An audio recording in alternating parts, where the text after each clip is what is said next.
Chapter 6. What are the limits on food production? As we saw in Chapter 5, the cost of food has been declining in recent decades, which means that world food supplies have grown faster than human population, despite the well-publicized dire predictions. What about the future? The short-run outlook. It is not necessary or useful to discuss whether there is an ultimate limit to the supply of any natural resource, including food, as discussed in Chapter 3. We know for sure that the world can produce vastly more food than it now does, especially in such low-income countries as India and Bangladesh, even with conventional methods. If India were to produce only at the high present productivity of Japan and Taiwan, which have much less land and a shorter growing season, and if Bangladesh were to produce only at the rate of Holland, which has similar flooding problems and a much shorter growing season, food production would increase dramatically in India and Bangladesh. See Figure 6-1. More generally, with present technology and without moving toward the much higher yields found under experimental conditions, the world can more than feed any foreseeable population increase. There are a host of already well-proven techniques that could boost production immediately, including better storage facilities that would cut the perhaps 15 to 25% loss to pests and rot every year. Improved production devices such as vacuums that suck up bugs instead of killing them with pesticides, and the host of individually small innovations that one can read about every month in farm magazines. Widespread adoption adds up to steady improvement, and yields seem to be accelerating rather than tapering off. An example of the long-term increases in productivity is shown in Figure 6-2. Of course, an increase in consumption imposes costs in the short run, but in the long run, population pressure reduces costs as well as improves the food supply in accord with the general theory, which I'll repeat again. More people and increased income cause problems of increased scarcity of resources in the short run. Heightened scarcity causes prices to rise. The higher prices present opportunity and prompt inventors and entrepreneurs to search for solutions. Many fail, at cost to themselves. But in a free society, solutions are eventually found. And in the long run, the new developments leave us better off than if the problems had not arisen. That is, prices end up lower than before the increased scarcity occurred, which is the long-run history of food supply. Some people wonder whether we can be sure that food production will increase and whether it would be safer to restrict population growth until the increase is realized. But food production increases only in response to demand. Farmers will not grow more food until the demand warrants it, either the number of mouths in a subsistence household or the price in the market. Furthermore, one can predict with great confidence the average yields a few years hence in such countries as the US by looking at the record yields for the present year. Historically, the average catches up to the record yields in about XX years. The records for corn reported by Herman Warsaw, a farmer in central Illinois, are routinely XX% of the average, and the average then equals his yield about several years later. The twin keys to this advancement in the agriculturally productive countries are twofold. 1. The existence of new knowledge and educated people to take advantage of it. 2. Economic freedom. The ability of the world to increase production when there is a profitable opportunity to do so is amazing. The long-run outlook. In addition to the already proven methods of raising output, there are many promising scientific discoveries at the research stage. In the first edition a decade ago, these methods included such innovations as A. Orbiting giant mirrors that would reflect sunlight onto the night side of the Earth and thereby increase growing time, increase harvest time, and prevent crop freezes. B. Meat substitutes made of soybeans that produce the nutrition and enjoyment of meat with much less resource input. And C. Hydroponic farming as described in the next paragraph. Such ideas may seem like unrealistic science fiction, but we should remember that tractors and wheeled irrigation pipes, which are making enormous contributions today, seemed quite unrealistic 100 or 50 years ago. Furthermore, nowadays, we have the capacity to estimate the chances of successful new developments much more accurately than we did in the past. When scientists predict that a process will be commercially successful within a given number of years, the likelihood of it being so is rather good. Some radical improvements for the long run have already been well tested and are not just a desperate last resort. In the environs of Washington, D.C., where I now live, there are a dozen or so small farms that raise vegetables hydroponically and sell them through supermarkets at premium prices because of their high quality. And this is commercially viable without subsidies from the government or from other divisions of a large firm. That is, this is not futuristic stuff, but right now technology. You can read the names of the firms on the produce at the local supermarket. In fact, hydroponics is sufficiently practical that at least one supermarket has built a 10,000 square foot vegetable garden inside its store to provide the freshest possible vegetables to its customers. If the scarcity of farmland, as measured by the price of farmland, were to increase greatly, the potential production by hydroponic farming is enormous. In the brief time since the first edition, the capacity of food factory production has expanded to a degree almost beyond belief. On a space of perhaps 36 square meters, that is, a plot 6 meters or 18 feet on each side, with the use of artificial light, enough food can be raised to supply the calories for a single person day in and day out. A less conservative estimate is that a plot 10 feet square will suffice. That is, an average bedroom in an ordinary U.S. house, 20 feet by 20 feet, would contain enough area to feed a family of 4. You might think that though this is possible in a laboratory, practical development might be far in the future, or might never become practical, the way people think of fusion energy now. But farming at almost this level of land efficiency is already in commercial operation. In DeKalb, Illinois, Noel Davis's phytofarm produces food, mainly lettuce and other garden vegetables, in a factory measuring 200 feet by 250 feet, 50,000 square feet, 1 acre, 0.4 hectares, 1/640 of a square mile, at a rate of a ton of food per day, enough to completely feed 500 or 1,000 people. This is not substantially below the experimental laboratory rates stated above. And Phytofarm now does this without government subsidies. As a bonus, Phytofarm produce is more attractive to chefs than other produce. It is unbruised, looks good, tastes good, and is more consistent day after day than crops grown in fields, especially in months when the produce must be brought from long distances. Energy for artificial light is the key raw material in state-of-the-art hydroponics. Even at present electricity costs, Phytofarm is profitable, and its food prices are affordable at ordinary American incomes. With improved power production from nuclear fission, or from fusion, costs will certainly drop in the future. But let's go even further. With only a minor boost from artificial light, perhaps by a quarter of the total energy used by the plants, greenhouse tomato production in New Jersey is sufficiently profitable that only about a 50th of an acre is sufficient to feed a person fully. This is about a tenth as efficient as Phytofarm, but still would allow food for the entire U.S. population to be produced on about 100th of present arable land, which is itself only a fraction of total U.S. land area. And if grain were raised instead of lettuce and tomatoes, which are now more profitable, much less space would be needed to supply the necessary nutrition. This illustration makes irrelevant the assertion of some biologists that our food supplies are limited by the amount of sunlight falling on green plants. They claim that 40% of the sunlight's net primary production is used, co-opted, or foregone as a direct result of human activity, such as logging, farming, or paving over land in urban areas.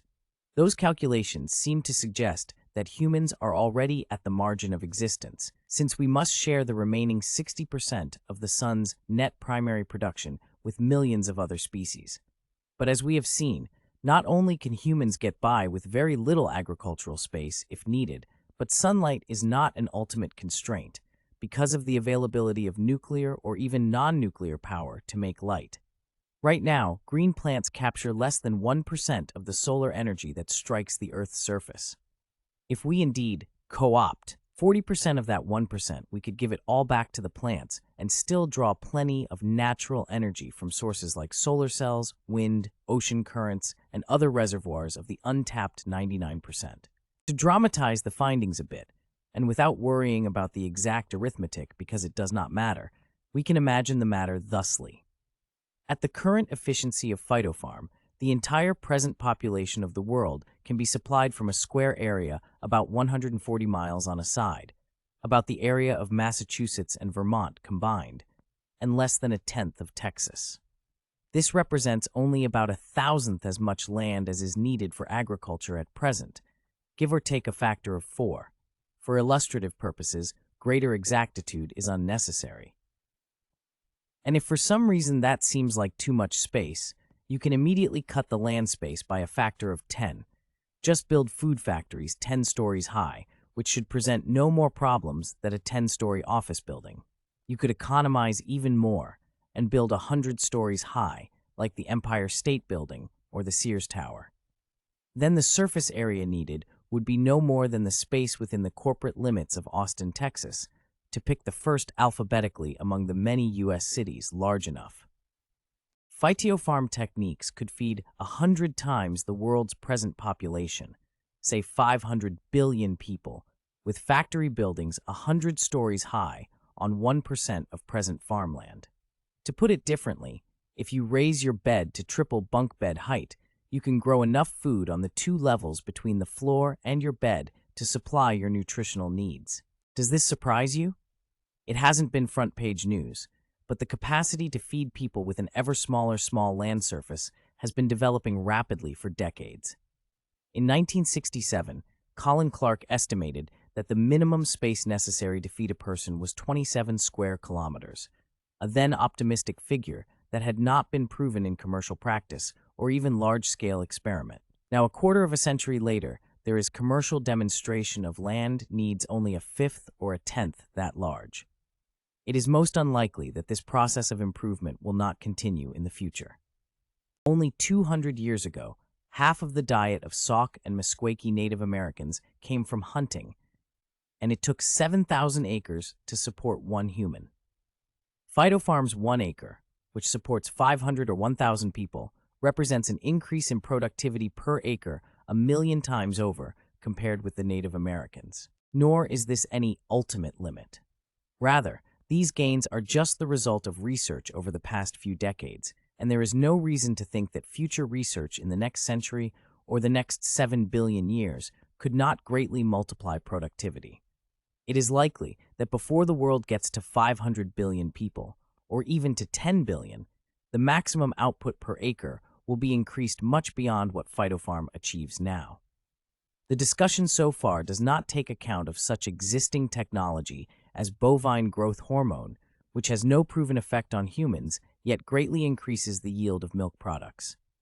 Nor does the above assessment reflect such innovations as genetically engineered plants, which will surely produce huge commercial gains in the next century.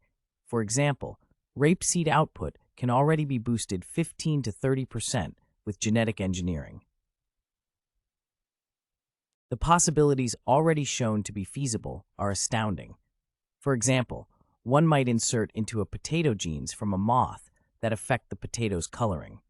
Other genes might make proteins in a potato with the full complement of amino acids that humans need, giving the benefits of meat and potatoes by eating the potatoes alone.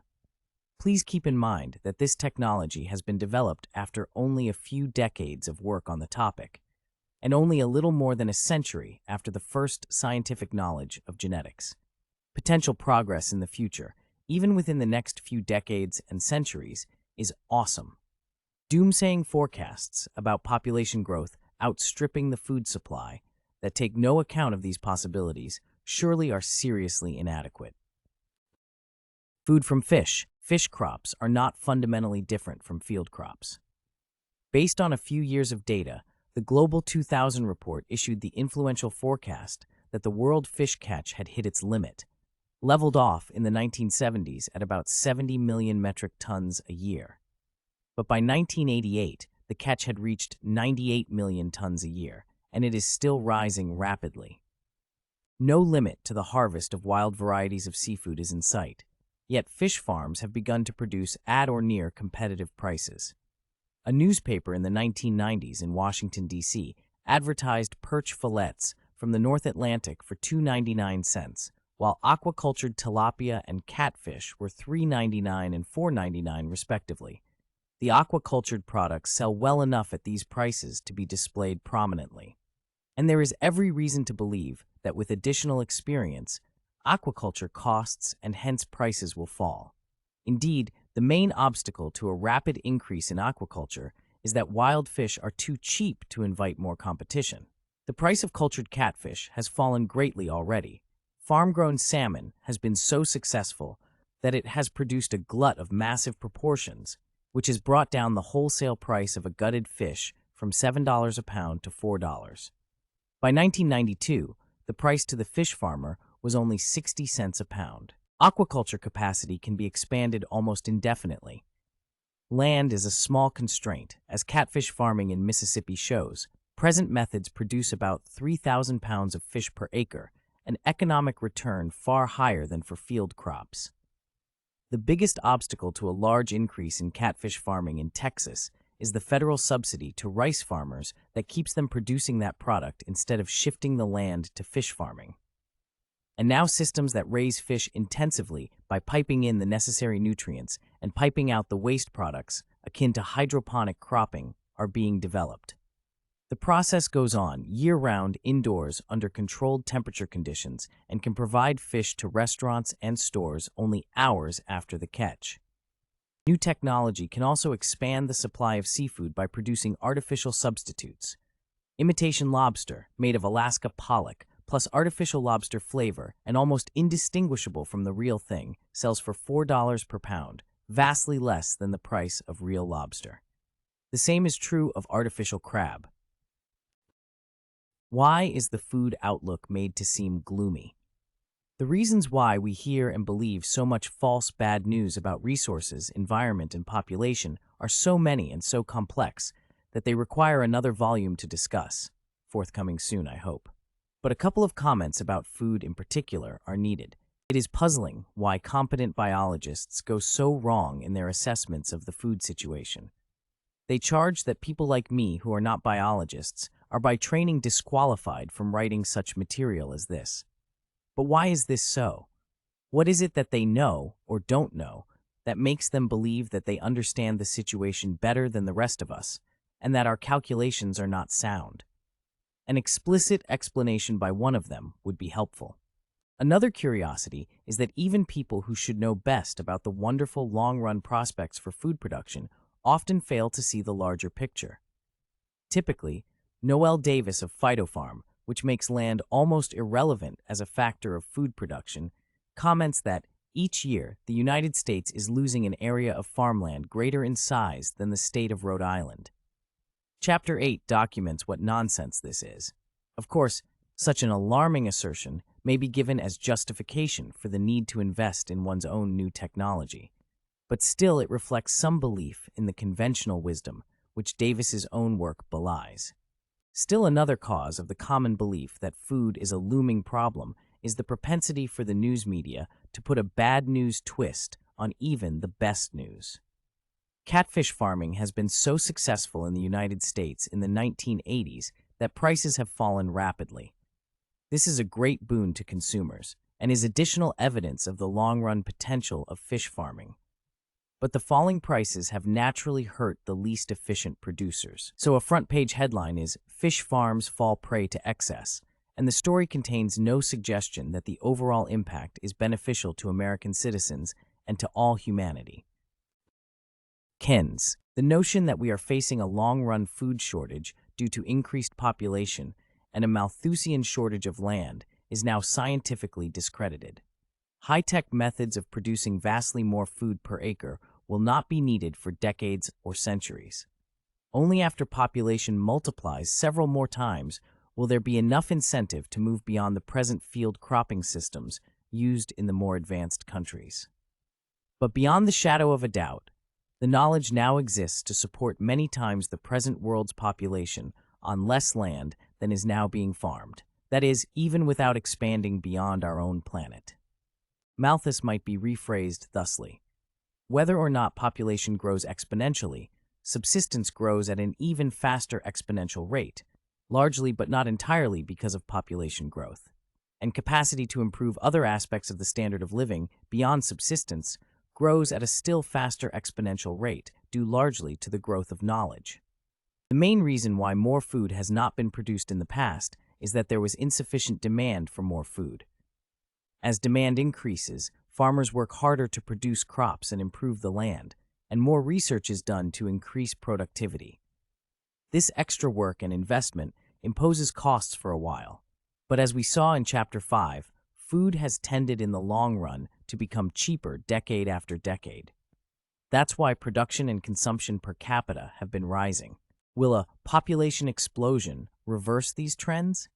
On the contrary, population growth increases food demand, which in the short run requires more labor and investment to meet the demand. There is always some lag before supply responds to additional demand, which may mean that some will suffer. But in the foreseeable long run, additional consumption will not make food more scarce and more expensive. Rather, in the long run, additional people actually cause food to be less scarce and less expensive. Once again, the basic process portrayed in this book applied to food. More people increase scarcity of food for a while. The higher prices prompt agronomical researchers and farmers to invent. The solutions that are eventually found cause food to be more available than before. The population theme will be developed in Part 2. This conclusion presupposes a satisfactory social and economic system that will not prevent progress. The next chapter discusses which social and economic conditions will promote the fastest growth of food supplies. Monocropping. During the past 10,000 years of agriculture, humans have concentrated their farming efforts on only a few descendants of the many wild varieties that were formerly eaten. As of the 1970s, the annual production, millions of metric tons, of the top crops was wheat, 360, rice, 320, maize, corn in U.S., 300, potato, 300. Barley, sweet potato, and cassava were below 200 tons, and no other crop was more than 60 tons. From this data, Jack Harlan and others inferred that the food situation had become more fragile than earlier in history, more vulnerable to catastrophic disaster with the failure of a single crop. This worry became one of the cliches of the 1970s, thrown at anyone who pointed out that nutrition had been improving in the world. The idea that fewer crops means more fragile food supplies is contradicted by many centuries of human experience. The data show that famine mortality has fallen rather than risen. And when we examine the proposition analytically, it seems unwarranted.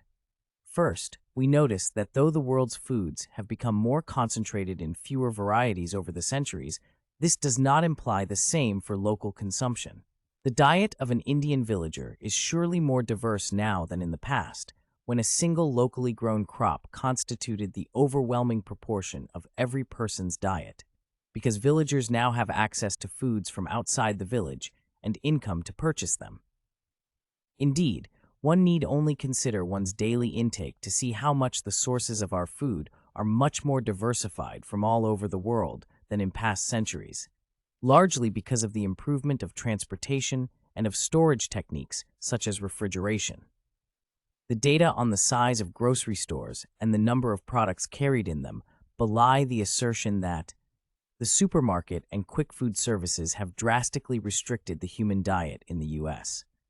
Because of everyone's greater access to more widespread sources of food, chances are that even if 2 of the top 4 crops were completely wiped out for an entire year, there would be less effect upon people's nutrition than if only 1 crop had been wiped out in a past century, if only because a large proportion of our grains are fed to animals and could be redirected to humans.